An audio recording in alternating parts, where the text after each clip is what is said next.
EU leaders are meeting in Brussels, where they're deciding which Russian nationals should also be subject to sanctions. The two-day summit will also see the signing of a political agreement between the European Union and Ukraine.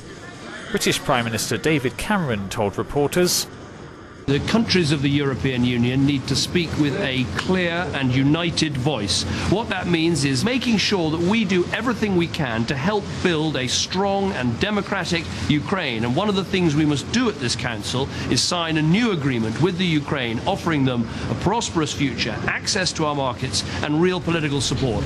The Baltic states and Poland have been calling for a tougher response to Russia's annexation of Crimea. German Chancellor Angela Merkel, however, struck a more cautious tone when speaking with the media upon arriving in Brussels. We'll speak about sanctions. There'll be a strengthening of the so-called Level 2 of sanctions, visa restrictions and the freezing of assets. And we'll make it very clear that we're ready to introduce economic sanctions in the case of further escalation. But economists say that while Chancellor Merkel may talk tough, it's unlikely she'll pursue that path given the strong trade ties between Germany and Russia. The Chancellor knows that economic sanctions would probably, from an economic point of view, be a lose-lose situation for both. And it's exactly those diverse economic interests that different countries have with Russia that's making consensus so difficult.